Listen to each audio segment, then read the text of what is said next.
రామయ్య మరియు నారాయణ చిన్నప్పటి నుండి స్నేహితులు.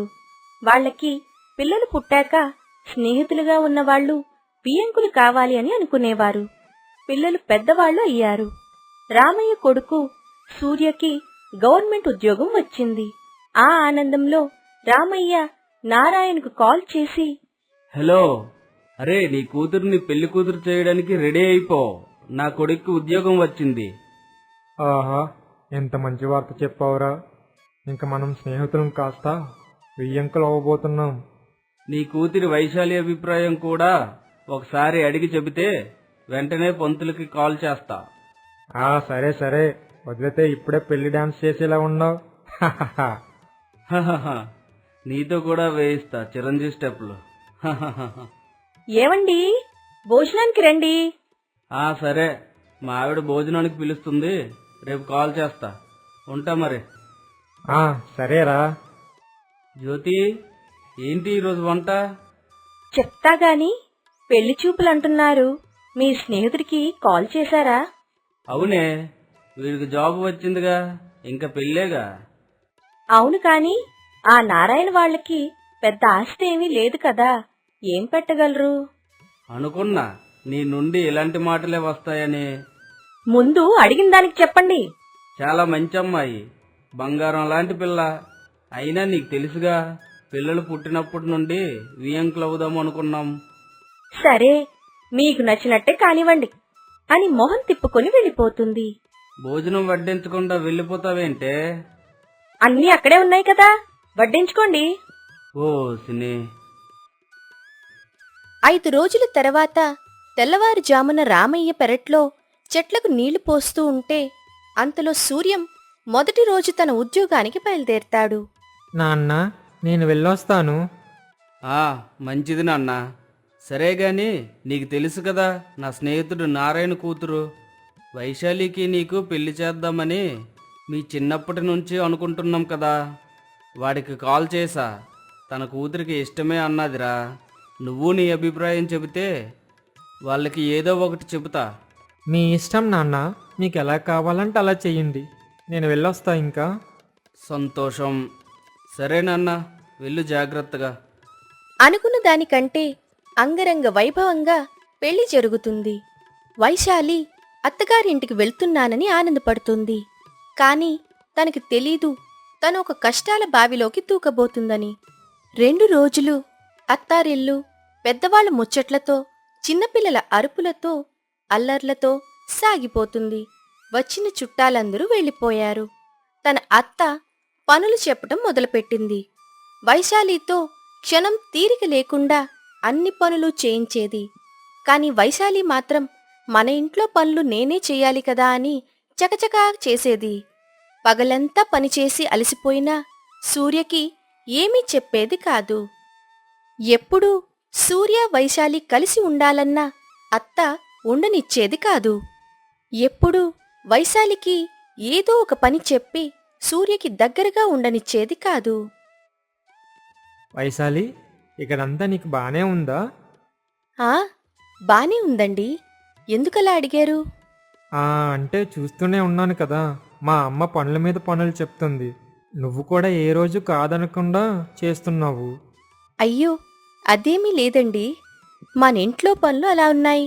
అయినా ఇంట్లో పనులు నేను కాకపోతే ఇంకెవరు చేస్తారు? ఈ వయసులో అత్తయ్య చేయడం కూడా కరెక్ట్ కాదు కదా. నువ్వు ఎంత మంచి అమ్మాయి వైశాలి. నీలాంటి భార్య దొరకడం నా అదృష్టం. సరే, నీకు పెళ్ళైనప్పటి నుంచి ఏమీ ఇవ్వలేదు కదా, నీకేం కావాలో అడుగు.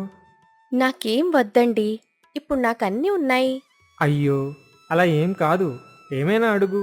బంగారం, బట్టలు, పోనీ ఎక్కడికైనా వెళ్దామా? అవునండి, మా ఇంటికి వెళ్ళి చాలా నెలలైంది. ఒకసారి వీలు చూసుకుని మన ఇంటికి వెళ్దామా? ఓ సిని, దీనికోసమా? ఎంతలానా? నువ్వు రేపు మార్నింగే లేచి బయలుదేరి వెళ్ళు. నేను ఆఫీస్ అవ్వగానే అట్నుంచి అటే వస్తాను. మరి అత్తయ్యకి ఏం చెప్పాలి? అమ్మ సంగతి నేను చూసుకుంటాను. నేను పొద్దున్నే లేవగానే అమ్మకు చెప్తాను. నువ్వు కంగారు పడకు, రేపు పొద్దున్నే నువ్వు మీ ఇంటికి వెళ్దువు గాని. సరే అండి. మరుసటి రోజు ఉదయాన్నే, అమ్మా అమ్మా ఎక్కడున్నావు? ఎందుకురా అలా అరుస్తున్నావు? ఏమైంది? ఏం కాలేదమ్మా. నేను వైశాలిని వాళ్ళ ఇంటికి పంపిద్దాం అనుకుంటున్నా. తను కొన్ని రోజులు అక్కడే ఉండి వస్తుంది. నేను కూడా ఈరోజు ఆఫీస్ అవ్వగానే అట్నుంచి అట్టే నేను వెళ్తాను. తను వాళ్ళింటికి వెళ్తే ఇక్కడ పనులన్నీ ఎవరు చేస్తారు? నాకేమో ఒంట్లో ఓపిక లేదు. నాకు పెళ్లి కాకముందు ఎలా చేసుకున్నావమ్మా? అయినా ఇప్పుడు ఉండేది నాన్న నువ్వే కదా. నేను కూడా వాళ్ళ ఇంట్లోనే ఉంటానంటున్నానుగా. అంత పనులేముంటాయి? అయినా ఉన్న పళంగా ఇప్పుడు వాళ్ళింటికి ఎందుకంట? తనకి ఉంటుంది కదమ్మా. వాళ్ళ అమ్మా నాన్నల దగ్గర కొన్ని రోజులు ఉండాలని. వెళ్ళని. మీ నాన్న నువ్వు మీకు నచ్చినట్లు చేసుకోండి. అసలు ఆ పిల్లని వద్దంటూనే చేశాడు. ఇప్పుడు నువ్వేమో వాళ్ళింటికి ఎందుకు అంటే పంపిస్తానన్నావు. మీకు నచ్చింది చేసుకోండి. వైశాలి వైశాలి బయలుదేరావా? అండి, 2 నిమిషాలు. సరే, నేను బయట వెయిట్ చేస్తూ ఉంటాను, నువ్వు రా. ఇదిగో వచ్చేస్తున్నానండి. అత్తయ్య, నేను మా ఇంటికి వెళ్ళొస్తాను. వెళ్ళమ్మా, వెళ్ళు. అన్నీ సర్దుకున్నావా? సర్దుకున్నానండి. అలా సూర్య వైశాలిని తన ఇంటి దగ్గర దింపి ఆఫీస్కి బయలుదేరతాడు. బాగున్నావా అమ్మా? ఏంటి ఇలా చిక్కిపోయావు? బాగున్నా నాన్నా. నీ కంటికి నేనెప్పుడూ అలానే కనిపిస్తాను, చిక్కిపోయినట్టు.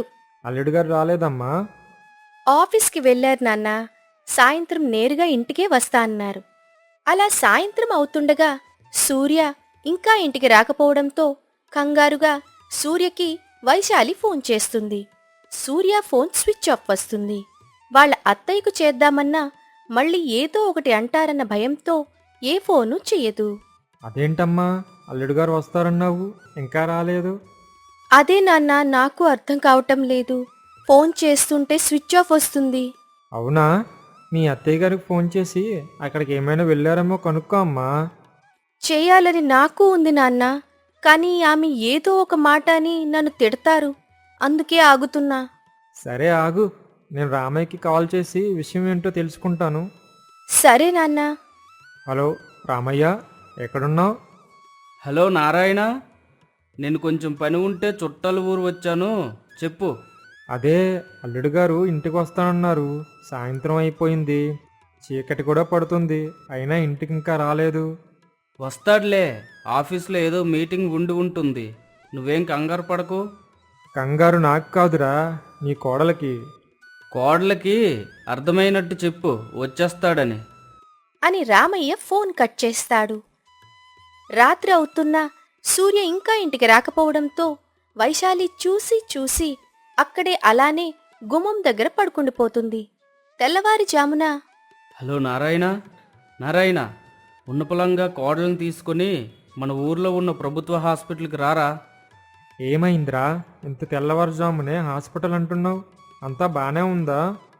అంతా బాగానే ఉంది, కానీ ముందు కోడలను తీసుకుని నువ్వు రారా. సరే. అమ్మా వైశాలి, అమ్మా వైశాలి, లెగమ్మా. నాన్న, వచ్చారా మీ అల్లుడు గారు? అల్లుడు గారేమీ రాలేదు, కానీ మీ మావయ్య గారు కాల్ చేశారమ్మా. ఫోన్ చేసి మన ఊర్లో ఉన్న ప్రభుత్వ హాస్పిటల్కి ఉన్న బలంగా రమ్మన్నారు. ఇంత పొద్దున్నే ప్రభుత్వ ఆసుపత్రికి ఎందుకు నాన్న? నాకెందుకో భయం వేస్తుంది. నాన్న, అత్తయ్య మావయ్య బాగానే ఉన్నారు కదా? అదే అడుగుతా ఉండు. కానీ వాడు ఉన్న పలంగా రమ్మన్నాడమ్మా, కంగారు పడకు, ఏమీ కాదు, అందరూ బాగానే ఉండి ఉంటారు. మరి మీ అల్లుడు గారు తన ఫోన్ నిన్న నైట్ నుండి స్విచ్ ఆఫ్ వస్తుంది. నాకెందుకో భయంగా ఉంది నాన్న. భయపడుతూ ఉంటే ఏమొస్తుంది, పద ముందు హాస్పిటల్కి వెళ్దాం.